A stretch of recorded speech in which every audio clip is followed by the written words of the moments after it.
Hi everyone, this is Meenu बुधवार, your mathematics teacher. तो बेटा हम कर रहे थे आईसीएससी क्लास 9th का chapter number 14 circle. Exercise 14.1 complete है अपनी, एक्सरसाइज 14.2 पेंडिंग थी। तो आई एक्सरसाइज कर गए और इस चैप्टर को करते हैं कंप्लीट। इसमें दो ही थ्योरम्स हैं जो यूज़ होने वाली हैं। फर्स्ट इज कि इन इक्वल सर्कल्स और इन सेम सर्कल्स, ठीक है, ये सर्कल्स दोनों इक्वल हैं। इक्वल सर्कल्स भी बोल सकते हो, कॉन्ग्रुएंट सर्कल्स भी बोल सकते हो। या तो सेम सर्कल की बात होनी चाहिए या इक्वल सर्कल्स की बात होनी चाहिए। तो बोला है if two arcs subtend equal angles at the centre, कि ये आर्क्स है ना, आर्क ए बी ऐसे डिनोट करते हैं, आर्क सी डी। अगर ये आर्क सेंटर पे इक्वल एंगल सबटेंड कर रही हैं, that is angle A P B is equal to angle C Q D होगा। If angle A P B is equal to angle C Q D where P and Q are centres of the equal circles, ठीक है। Same circle की बात भी हो सकती है, equal circles अलग अलग डिफरेंट लेकिन इक्वल सर्कल्स होने चाहिए। तो अगर ये एंगल्स इक्वल है ना, तो इसका मतलब है ये आर्क भी इक्वल होंगी, that is A B arc is equal to C D arc, ठीक है। कॉन्वर्स क्या है कि अगर ए बी और सी डी आर्क्स इक्वल हैं तो सेंटर पे इक्वल एंगल सबटेंड करेंगी, ठीक है। आर्क्स इक्वल हैं तो ये एंगल इक्वल है सेंटर वाला। अगर एंगल इक्वल है सेंटर पे तो आर्क्स इक्वल है, सिंपल सी बात है। सेकंड है कॉर्ड्स की, A B and P Q are two chords. If A B is equal to P Q, अगर दोनों कॉर्ड्स की लेंथ इक्वल है तो they cut off equal arcs. अगर chord A B is equal to P Q है then A B arc is equal to P Q arc होगा। और converse, अगर ए बी और पी क्यू आर्क इक्वल है then A B chord will be equal to chord P Q, ठीक है। और इसका है द कॉर्ड्स की इक्वल, हाँ बस यही है। यही दो मेन थ्योरम्स हैं, क्योंकि आर्क इक्वल है तो सेंटर वाला एंगल इक्वल है, अगर एंगल इक्वल है तो आर्क्स इक्वल है। कॉर्ड इक्वल है तो आर्क्स भी इक्वल होंगी, अगर आर्क्स इक्वल हैं तो जो कॉर्ड बन रही है उन दोनों पॉइंट्स को, दोनों एंड पॉइंट्स को ज्वाइन करके वो कॉर्ड्स भी इक्वल होंगी। तो यही दो मेन थ्योरम्स हैं। स्टार्ट करते हैं एक्सरसाइज 14.2, इसको रब करते हैं। 14.2 का फर्स्ट सम देखो, if two arcs of a circle are equal then prove that they subtend equal angles at the centre. ये तो थ्योरम ही हो गई। तो ना ये आप एग्जाम्पल नंबर 9 देखो अपनी पेज नंबर 415 पे। एग्जाम्पल नंबर 9 है ना, if two arcs of a circle are equal then prove that they subtend equal angles at the centre. Same ditto question है ये वाला, if two arcs of a circle are equal then prove that they subtend equal angles at the centre. तो example number 9 कर लो, simple सी example है, आप पढ़ोगे आपको समझ आ ही जाएगी। ट्रायंगल्स को कॉन्ग्रुएंट प्रूव करना है, बस साइड साइड साइड एक्सियम लगा के, और उसके बाद आपने बोल देना by C P C T angle A O B is equal to angle C U D, simple सी है। तो एग्जाम्पल नंबर 9 देखना, सेम क्वेश्चन है, सेकंड से स्टार्ट करते हैं। Second question is in the given figure A B is the diameter of a circle with centre O. A B is the diameter, diameter है तो सेंटर से pass होगा, obvious है। A B is the diameter of circle with centre O if chord A C is equal to chord A D. यहाँ इधर दी है chord A C and इधर दी है chord A D. A C is equal to A D, ये हमें given है, इन्होंने दिया है कि कॉर्ड्स जो है ना वो इक्वल है। Prove that arc B C is equal to arc D B. अच्छा, कॉर्ड्स इक्वल हैं तो ये वाली आर्क्स तो इक्वल होंगी, ये तो हमने पढ़ा है कि ए सी और ए डी अगर कॉर्ड इक्वल हैं तो इनके एंड पॉइंट से जो आर्क बनती है, arc A C is equal to arc A D. ये तो ऑब्वियस है कि थ्योरम है अपनी, लेकिन उन्होंने पूछा है proof that arc B C is equal to arc B D. क्या प्रूफ करना है हमने? Arc B C is equal to arc B D, ये प्रूव करना है। ठीक है, बी डी लिख लो, डी बी लिखा हुआ है यहाँ पे, डी बी लिख लेते हैं। अच्छा, अब देखो A C is equal to A D है, तो अगर हम ये पॉइंट ओ है ना, इसको ज्वाइन कर दें, कंस्ट्रक्शन में लिखो join O C and O D.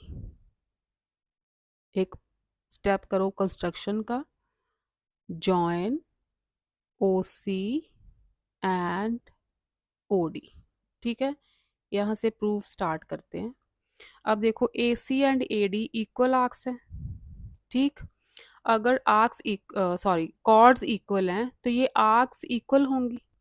यहाँ पे लिखो because A C is equal to A D, this implies arc A C is equal to arc A D. ये थ्योरम हमने पढ़ी है ना, कि अगर कॉर्ड्स इक्वल है तो आर्क्स इक्वल है, अगर आर्क्स इक्वल है तो कॉर्ड्स इक्वल है। अच्छा, A C is equal to A D, ये आर्क्स इक्वल होंगी।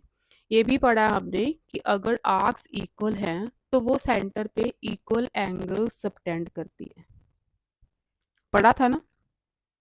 जो फर्स्ट थ्योरम थी वो यही थी ना, कि if two arcs of equal circles और सेम सर्कल, अब सेम सर्कल की बात हो रही है यहाँ पे, इक्वल या same circles are equal, they subtend equal angles at the centre. ठीक है, पेज नंबर 411 पे थ्योरम नंबर 6 है आपकी। अगर आर्क्स इक्वल हैं तो वो सेंटर पे इक्वल एंगल्स सबटेंड करती है। ए सी आर्क ए डी आर्क के इक्वल है, तो ये कौन से एंगल सबटेंड कर रही है सेंटर पे? ए सी आर्क जो है सेंटर पे एंगल बना रही है ए ओ सी, और ए डी आर्क बना रही है ए ओ डी। इसका मतलब A O C angle is equal to angle A O D, therefore angle A O C is equal to angle A O D. यहाँ पे रीजन लिख देना, equal arc subtend equal angle at the centre. ठीक है, angle A O C angle A O D equal हो गए। अगर हम देखें कि एंगल बी ओ सी क्या बन रहा है, अब ए ओ सी और बी ओ सी दोनों मिलके लीनियर पेयर ही बना रहे हैं, स्ट्रेट एंगल है डायमीटर। ये वाला जो है ये लीनियर पेयर है बिल्कुल, 180 का angle. Angle A O C plus angle B O C 180 का है ना, plus angle A O C is equal to 180 degree. Angle A O C B O C 180 है, तो यहाँ से एंगल बी ओ सी निकल सकता है अपना 180 degree minus angle A O सी, इसे नंबर 1 दे दो। अब एंगल ए ओ डी और बी ओ डी ये भी लीनियर पेयर बना रहे हैं, इधर ये भी डायमीटर के साथ बन रहा है पूरा स्ट्रेट एंगल ऑल्सो। इसके बाद इधर angle A O D plus angle B O D is equal to 180 degree. यहाँ से एंगल बी ओ डी आ जाएगा 180 degree minus angle A O D. ठीक है, अब देखो हम प्रूव कर चुके हैं कि ए ओ सी और ए ओ डी इक्वल है, तो यहाँ पे मैं ए ओ डी की प्लेस पे ए ओ सी लिख सकती हूँ, क्योंकि दोनों इक्वल ही तो हैं। Is equal to 180 degree minus angle A O C लिख देती हूँ इसे, यहाँ पे ब्रैकेट में लिख दो, because angle A O D is equal to angle A O C, दोनों एंगल्स इक्वल हैं, तो हम ए ओ डी की प्लेस पे ए ओ सी लिख देते हैं, इसे नंबर 2 दे दो। ठीक है, अब देखो number 1 and number 2 right hand side equal है, 180 minus angle A O C, 180 minus angle A O C. From 1 and 2 क्या मिला हमें कि एंगल बी ओ सी और एंगल बी ओ डी भी इक्वल हो गए, क्योंकि दोनों के राइट साइड देखो सेम है ना, इसकी भी वही है, इसकी भी मेजरमेंट वही आ रही है। फ्रॉम 1 एंड 2 यहाँ लिखो, from 1 and 2 angle A O sorry B O C is equal to angle B O D. ठीक है, ये वाला एंगल और ये वाला एंगल ये इक्वल हो गए। अब कॉन्वर्स, थ्योरम नंबर 6 का कॉन्वर्स क्या था, कि अगर सेंटर पे एंगल इक्वल सबटेंड कर रही हैं आर्क्स, तो वो आर्क्स इक्वल होंगी। अब अपने सेंटर पे जो एंगल सबटेंड कर रही हैं आर्क बी सी और आर्क बी डी, ये एंगल्स इक्वल आ रहे हैं, angle B O C is equal to angle B O D, therefore arc B C is equal to arc B D. ठीक है, इसका भी रीजन लिख सकते हो आप। If angle subtended by two arcs of the same circle at the centre are equal then the arcs are also equal. वही theorem की स्टेटमेंट्स आप बार बार यहाँ पे रीजन लिख सकते हो। Third question is A B are points on a circle with centre O. A और B दो पॉइंट्स है सर्कल पे with centre O. O X bisects angle A O B. A O B को bisect कर रहा है O X. ठीक है, मतलब this angle is equal to this angle. जो ओ एक्स एक लाइन सेगमेंट है वो एंगल ए ओ बी को बाइसेक्ट कर रही है, मतलब दो इक्वल पार्ट्स में कट कर रही है। क्या गिवन है हमें, ओ x bisects angle AOB. This means angle AOX is equal to angle BOX. ठीक है, तो हमें प्रूव करना है show that OX bisects the arc AB। तो हमें प्रूव करना है कि OX जो है आर्क AB को भी बाइसेक्ट कर रहा है, मतलब arc AX is equal to arc BX, ये प्रूव करना है। अब देखो एंगल AOX और एंगल BOX तो इक्वल हैं क्योंकि OX बाइसेक्ट कर रही है। ये एंगल कौन से हैं, एंगल AOX कौन सा एंगल है, angle subtended by the arc AX at the centre. ठीक है, और एंगल BOX क्या है, angle subtended by the arc BX at the centre of the circle. Same circle की बात है इसमें। Angle AOX is equal to angle BOX, therefore arc AX is equal to arc BX। Theorem है अपनी कि अगर angle subtended at the centre of the circle by the arcs are equal then the two arcs are also equal. ठीक है, अगर angle centre पे same subtend कर रही हैं, इक्वल हैं, तो वो आर्क्स भी आपस में इक्वल होंगी। तो इसका मतलब arc AX is equal to arc BX आ गया। तो इसका क्या मतलब है, this implies OX bisects arc A B. इसका मतलब जो ओ एक्स लाइन है वो ए बी को भी बाइसेक्ट करिए, तभी तो दोनों हाफ हाफ पार्ट इक्वल है। Arc A X arc B X के इक्वल आ गई ना। इसका क्या मतलब है कि O X arc A B को भी बाइसेक्ट कर रही है। ठीक है, दो लाइंस का प्रूफ है। यहाँ पे रीजन लिख देना, ठीक है, कि मैंने आर्क और आर्क बी एक्स क्यों इक्वल किए हैं। तो वही थ्योरम 6 का converse. Next is sum number fourth. If arcs A P B, ये arcs A P B and C Q D, ये दो आर्क्स हैं, ए पी बी यहाँ से लेके यहाँ तक और सी क्यू डी यहाँ से यहाँ तक, आर कॉन्ग्रुएंट। कॉन्ग्रुएंट मतलब इक्वल।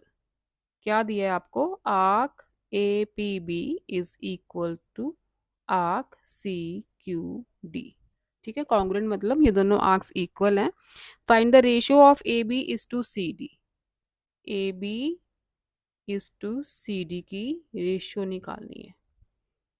तो ये तो एक लाइन का प्रूफ है। अच्छा, आपने थ्योरम पढ़ी थी कि अगर आर्क्स इक्वल हैं तो आर्क्स की कॉर्ड्स भी इक्वल होती हैं। पढ़ा था ना, आई थिंक थ्योरम नंबर 7 थी। पेज नंबर है,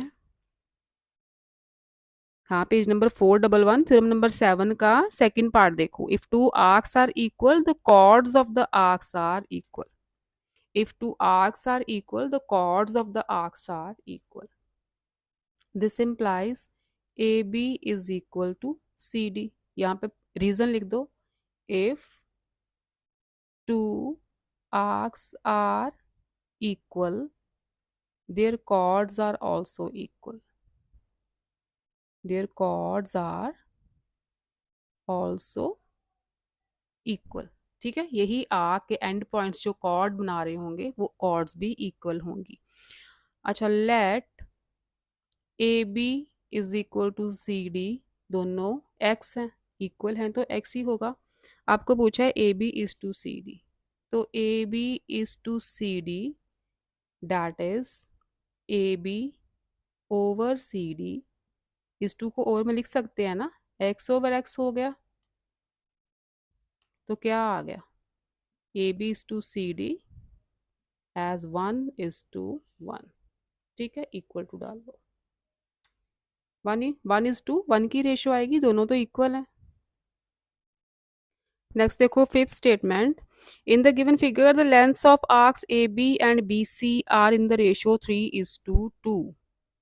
अच्छा, आर्क्स की ratio, arc A B over arc B C, इसकी रेशियो गिवन है 3/2।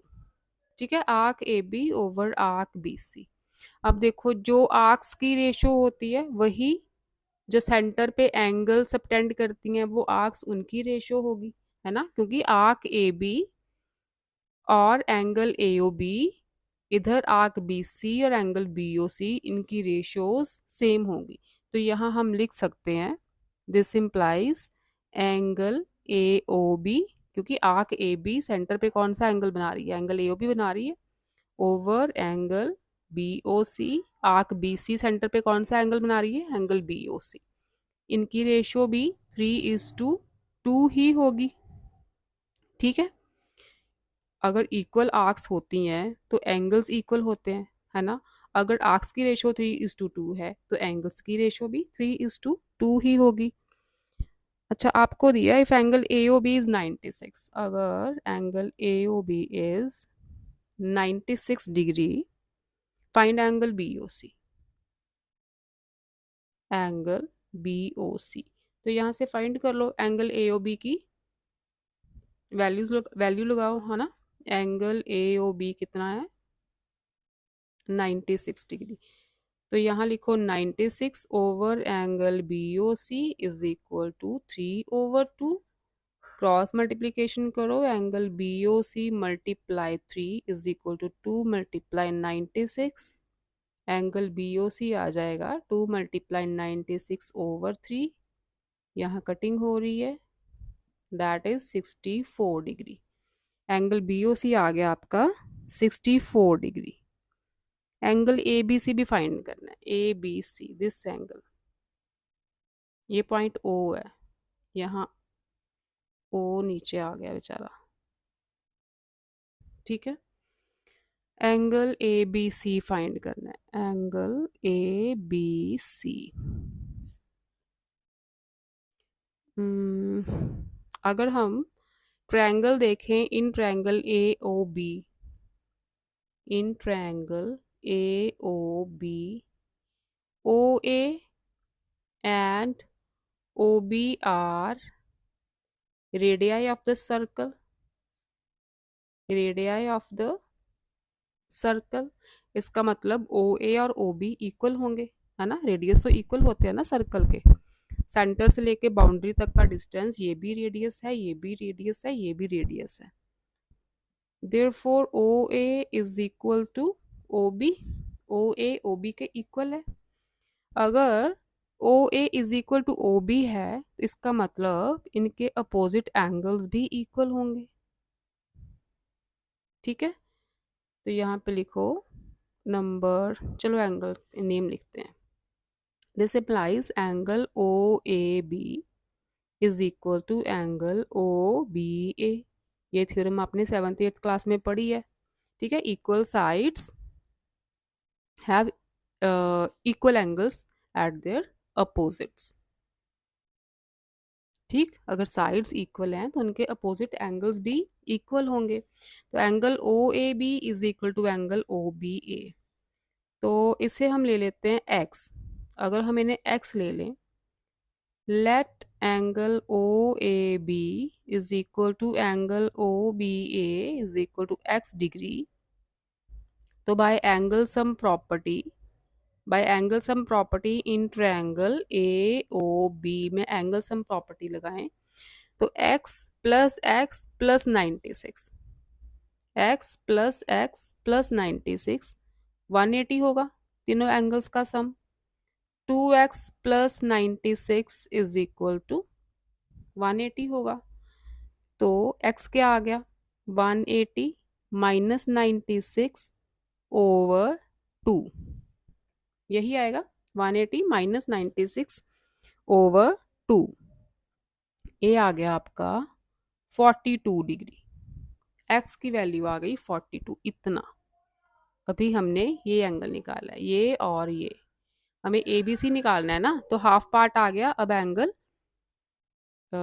ओ बी सी रह गया, फिर दोनों को ऐड कर देंगे, एक्स आ गया 42। अब इस ट्रायंगल में आ जाओ, in triangle B O C, B O C में angle B O C find कर लिया 64, ये वाला एंगल 64 है ना। तो O B and O C are the radius, O B और ओ सी भी इक्वल होंगे।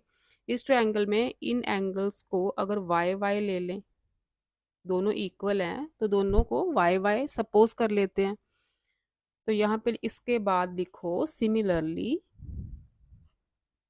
इन triangle B O C, O B and O C are radius है ना, तो सिमिलरली लिख दिया, ठीक है, कि ओ बी ओ सी रेडियस है, तो वाई वाई भी, ये एंगल्स भी सेम होंगे। तो यहाँ लिख दो 64 degree plus Y is equal to 180 degree. अब डायग्राम में शो कर देना वाई वाई एंगल लिए हैं हमने, तो 2y आ जाएगा 180 माइनस 64, यहाँ से y की वैल्यू मिलेगी 180 माइनस 64/2, दैट इज 58। ठीक है, सिमिलरली लिख के आप डायग्राम में जरूर वाई वाई शो करना, ताकि तो मैम को पता चलेगा कि वाई एंगल कौन सा लिया है। y is equal to 58। अब देखो x 42 था, y 58 आ गया, तो एंगल ए बी सी क्या है, angle A B C is equal to x degree plus Y degree. x कितना था 42, y है 58, ये हो गया 100 degree, angle A B C आ गया 100 डिग्री का। Now last sum of this exercise is sum number 6। इसके साथ चैप्टर कंप्लीट होगा आपका सर्कल्स का। प्लेलिस्ट में ये वाली वीडियो में ऐड कर दूंगी, आप प्लेलिस्ट जाके देखना, सारी एक्सरसाइजेस, दोनों सारी क्या, दोनों एक्सरसाइजेस उसमें एडेड हैं।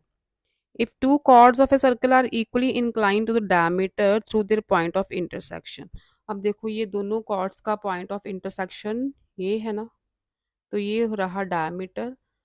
इस लाइन का मतलब है कि ये जो chord है ना, diameter के साथ, यहाँ से point of intersection से diameter के साथ जो angles बना रहे हैं ना, वो सेम है। ठीक है, तो गिवन हमें क्या है कि angle B A D is equal to angle C A D. ठीक है, ये गिवन है हमें। Two chords of a circle are equally inclined to the diameter through their point of intersection. ठीक है, ये एंगल्स आपको इक्वल दिए हैं। Prove that the chords are equal, तो हमें क्या प्रूव करना है कि A B is equal to A C है, दोनों कॉर्ड्स इक्वल हैं, ये आपको प्रूव करना है। ठीक है, अच्छा, कंस्ट्रक्शन में क्या किया है हमने, आपको डायग्राम में गिवन है, लेकिन हम एक कंस्ट्रक्शन करेंगे।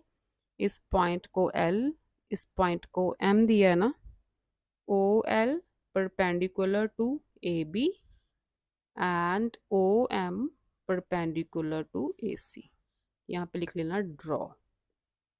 ठीक है, ये हमने ड्रॉ की है, O L perpendicular to A B and O M perpendicular to A C. अब यहाँ से प्रूफ स्टार्ट करते हैं। In triangle AOL and triangle AOM। ठीक है, हमें AB is equal to AC prove करना है ना।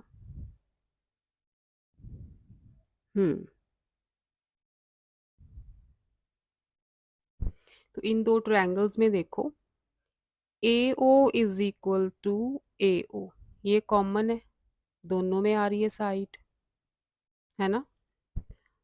Okay, angle OLA is equal to angle OMA, क्योंकि दोनों परपेंडिकुलर्स हैं, 90-90 के एंगल हैं ये।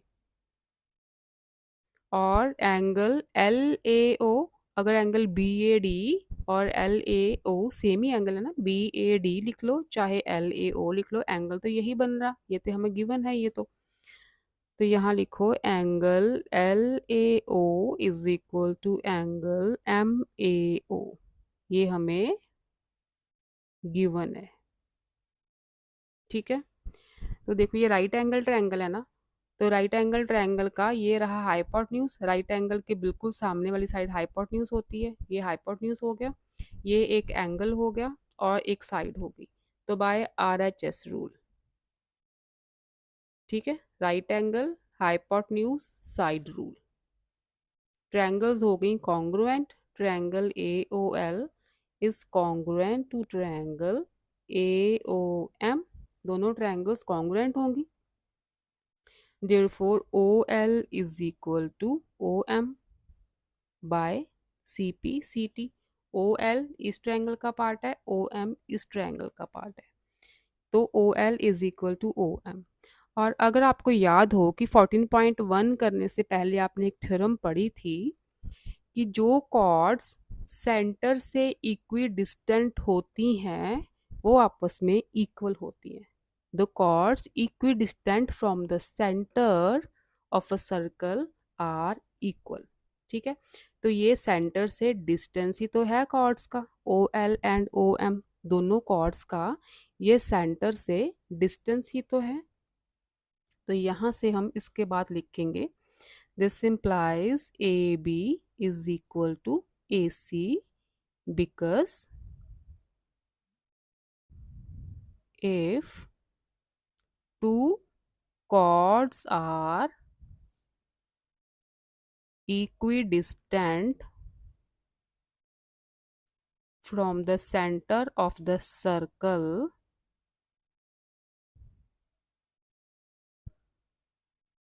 they are equal to each other। ठीक है, ये रीजन है। अगर इसको शॉर्ट फॉर्म में लिखना है तो मैं आपको थ्योरम की स्टेटमेंट बताती हूँ। थ्योरम वाज, कहाँ गई, पेज नंबर है आपका 398, theorem number 5, chords of a circle that are equidistant from the center are equal। ठीक है, ये रीजन है इसका। तो इसके साथ आपका जो एक्सरसाइज 14.2 और चैप्टर नंबर 14 होता है कंप्लीट।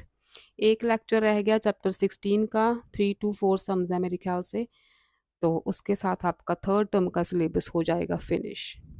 ठीक है, ओके बेटा, बाय बाय।